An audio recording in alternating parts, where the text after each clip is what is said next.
Class होगी 7th और shape tool का पार्ट नंबर 3 पढ़ेंगे। तो आइए शुरू करते हैं।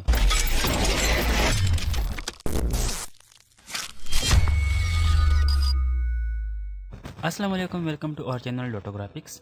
आज हमारी कोरोला की क्लास नंबर 7 है और शेप टूल का पार्ट नंबर 3 पढ़ेंगे। अब तक शेप टूल के प्रॉपर्टी बार में से हमने तकरीबन हाफ फंक्शंस देख लिए हैं और मज़ीद हाफ जो बाकी हैं इंशाल्लाह इनमें से चंद आज पढ़ेंगे और क्लास नंबर 8 जो हमारी होगी इंशाल्लाह आने वाली, तो बाकी जो फंक्शंस है वो हम उसमें कंप्लीट करेंगे।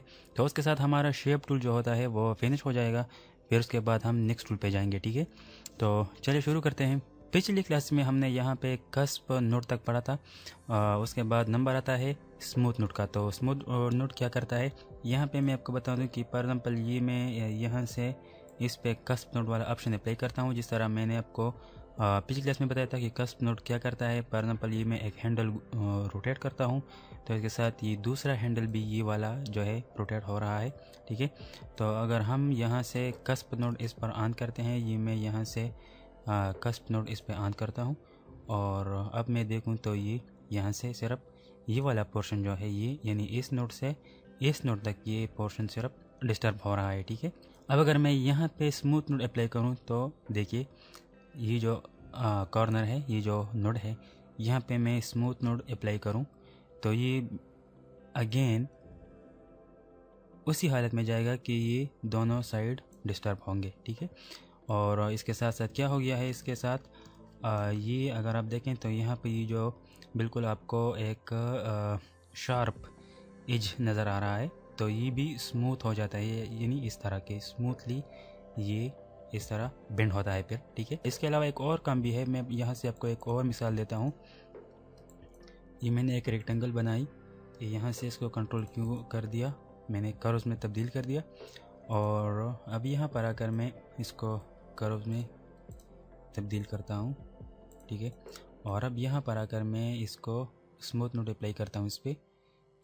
तो ये देखिए कि यहाँ जो ये आप देख रहे हैं कि ये जो पॉइंट है, ठीक है, इससे वो शार्पनेस ख़त्म हो चुकी है अब। यानी अगर मैं आपको फिर से कंट्रोल जेड करके दिखाऊं, ये जो ये लाइन और ये लाइन जो है बिल्कुल शार्पली एक दूसरे के साथ जॉइंट हैं, जुड़े हुए हैं। तो ये शार्पनेस ये स्मूथ नोट वाला जो टूल है ये ख़त्म कर देता है। ठीक है, ये शार्पनेस ख़त्म हो जाती है और बिल्कुल स्मूथली, यानी यहाँ से जो यहाँ पर ट्रांसफ़र होगा ये लाइन यहाँ से यहाँ पर, तो बिल्कुल स्मूथ अंदाज में ट्रांसफ़र होगा। ये देखिए मैं फिर से दिखाता हूँ, ये देखिए। इसके बाद नंबर है साइमेट्रिकल नोट की। तो साइमेट्रिकल नोट क्या करता है, ये यहाँ पर मैं आपको एक एग्जांपल दिखाता हूँ। यहाँ पर अगर हम देखें तो ये हैंडल यानी जिसको मैं डिस्टर्ब कर रहा हूँ, ये वाला हैंडल, और आप यहाँ पर देखें तो ये वाला हैंडल आपको छोटा नज़र आ रहा है और ये वाला हैंडल जो है ये बिल्कुल इसकी साइज़ ज़्यादा है। अगर मैं यहाँ पे इसको और भी लेंथी करूँ तो ये हैंडल इंक्रीज़ हो रहा है और ये हैंडल जो है यहाँ पर ये वाला साइड, तो ये बिल्कुल वही का वही है, ये बिल्कुल डिस्टर्ब नहीं होता। तो साइमेट्रिकल नोट क्या करता है, अगर हम यहाँ पर आकर इस पर साइमेट्रिकल नोट अप्लाई करते हैं तो ये वाला जो पोर्शन है और फिर ये वाला जो पोर्शन है ये बिल्कुल सेम टू सेम एक दूसरे के साथ जाएंगे। ये देखिए, अब अगर मैं यहाँ पर इसको इंक्रीज़ करता हूँ तो साथ साथ ये भी इंक्रीज़ होता जा रहा है। अगर मैं इसको छोटा करूँ तो फिर ये भी छोटा हो जाता है। मैं आपको एक और एग्जांपल दिखाता हूँ। फॉर एग्जांपल यहाँ पे मैं वो साइमेट्रिकल नोट वाला ऑप्शन अप्लाई करता हूँ। ठीक है, और अब अगर मैं इसको यहाँ से मूव कर तो देखिए ये जो राइट साइड पे हो रहा है वही लेफ़्ट साइड पे भी बिल्कुल उतना ही हो रहा है जितना यहाँ पे हो रहा है। ये देखिए,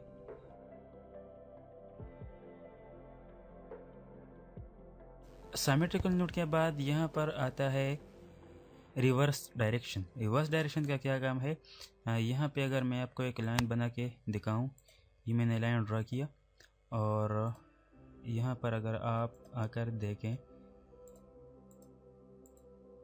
तो ये लाइन में यहाँ से यहाँ तक ड्रा किया मैंने, तो ये इसका स्टार्टिंग पॉइंट है और ये इसका एंडिंग पॉइंट है। यानी एरो इस तरफ जा रही है, यानी यहाँ से शुरू है और एरो इस तरफ बढ़ रही है। ठीक है, तो अगर हम इस लाइन को यहाँ से मतलब हम इसको यहाँ से यहाँ पे मोड़ना चाहे, यानी ये एरो यानी ये जो एंडिंग पॉइंट है ये इस तरफ हो जाए और ये स्टार्टिंग पॉइंट इस तरफ हो जाए, तो किस तरह होगा। मैं यहाँ पे इस क्लिक करता हूँ, ठीक है, और यहाँ अगर मैं रिवर्स डायरेक्शन पे क्लिक करता हूँ तो आप देखते जाएं कि ये जो एरो है ये यहाँ से इस तरफ जाएगा।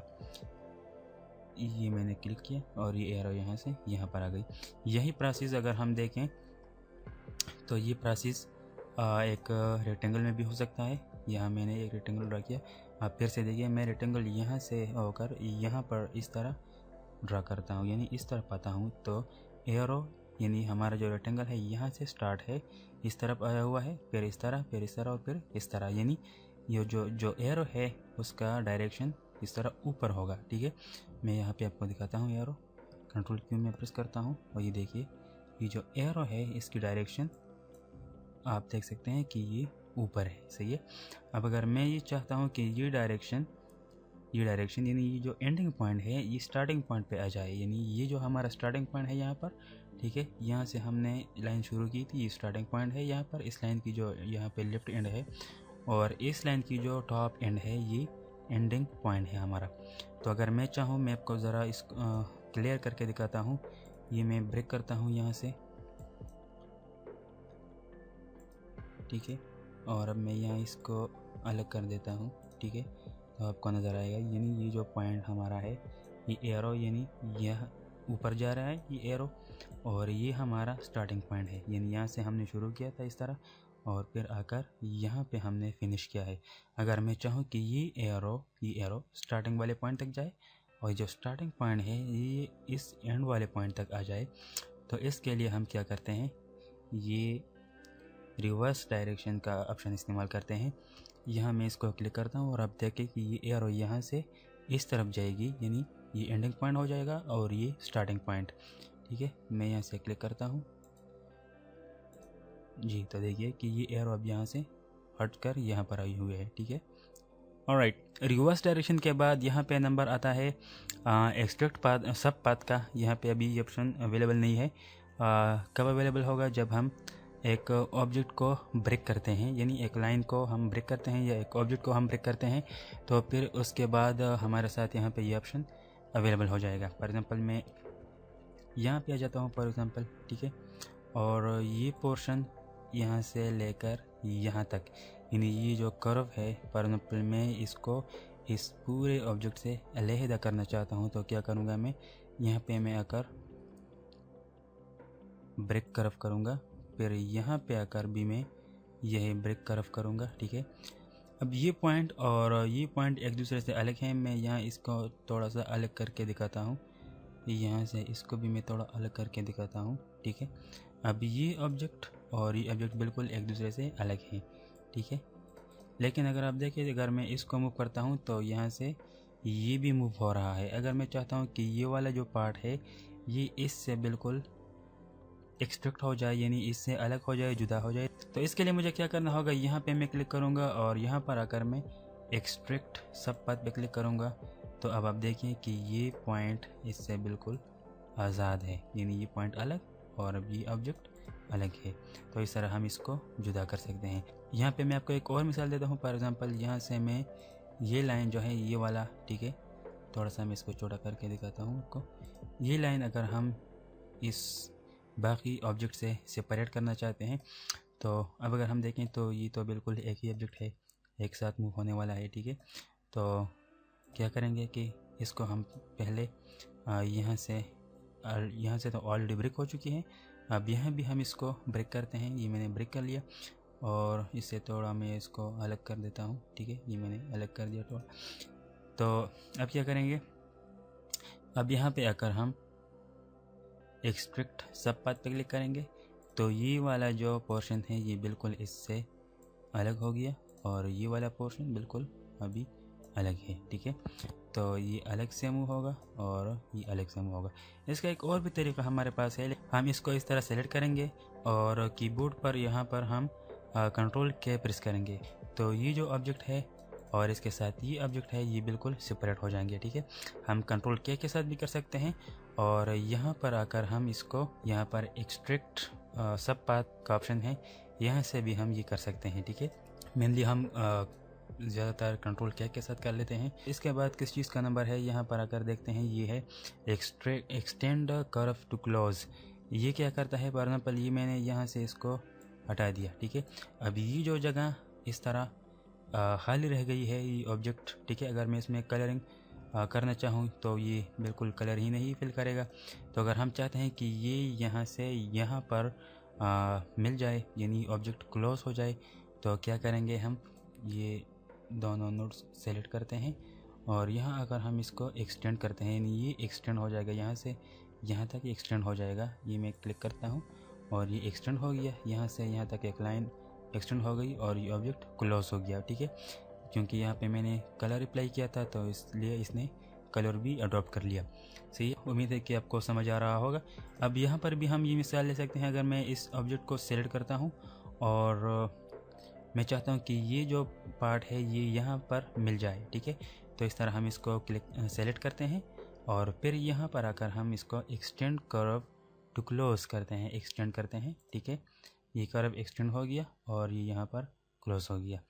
ऑलराइट, इसके बाद नंबर है क्लोज कर्व का। तो ये क्या करता है, ये यहाँ पर अगर आप देखें, ये जो स्टार्टिंग पॉइंट और एंडिंग पॉइंट यहाँ पर मिले हुए हैं, तो इसको सेपरेट भी करता है और इसको जॉइन भी कर लेता है। ठीक है, यहाँ मैं क्लिक करता हूँ तो ये अब देखिए यहाँ पर ये सेपरेट हो गया। ये देखिए, ये यहाँ से यहाँ तक सेपरेट है। ठीक है, अब अगर मैं वापस इसको जोड़ना चाहूँ तो इस तरह यहाँ पे क्लिक करूँगा और ये क्लिक करूँगा तो ये अगेन जोड़ जाएगा। ठीक है, यानी ये इसको जोड़ता भी है और इसको सेपरेट भी करता है। अगर मैं अगेन यहाँ पे आता हूँ और इसको मैं यहाँ पे क्लिक करता हूँ तो ये अगेन यहाँ से सेपरेट हो गया। अब अगर अगेन मैं इसको जोड़ना चाहूँ तो इस तरह मैं ये क्लिक करूँगा और यहाँ पे आकर मैं क्लोज करो प्रेस करूँगा तो ये अगेन यहाँ पे क्लोज हो जाएगा। लेकिन साथ साथ यहाँ पे एक नोट भी बनता जा रहा है। ठीक है, तो उम्मीद है ये सब चीज़ें आपको समझ में कुछ ना कुछ आ चुकी होगी। अगर फिर भी आपकी समझ में कुछ नहीं आई है तो आप वीडियो को दोबारा देखिए। अगर फिर से भी आपके जहन में कोई सवाल बाकी रहे तो प्लीज़ आप हमसे कमेंट में पूछिए, इंशाल्लाह आपको हम रिप्लाई करेंगे और जो भी मसला होगा इंशाल्लाह हम हल करने की कोशिश करेंगे। तो क्लास को मैं ज़्यादा एक्सटेंड नहीं कर सकता क्योंकि ज़्यादातर लोग फिर बोर हो जाते हैं। इंशाल्लाह बाकी जो यहाँ पे कुछ ऑप्शंस रह चुके हैं, ये स्ट्रेच नोट है, यहाँ पे ये रोटेट है, इसके अलावा यहाँ पे अलाइन वगैरह, ये जो सब कुछ है ये इंशाल्लाह हम नेक्स्ट क्लास में मुकम्मल कर लेंगे। और इसको ख़त्म करने के बाद हम यहाँ पर फिर आकर ये जो टूल्स हमारे पास पड़े हुए हैं यहाँ पर हम ये भी है। अगर वीडियो पसंद आई है तो प्लीज़ लाइक भी कीजिए और सब्सक्राइब नहीं किया है तो सब्सक्राइब भी कीजिए। Thank you.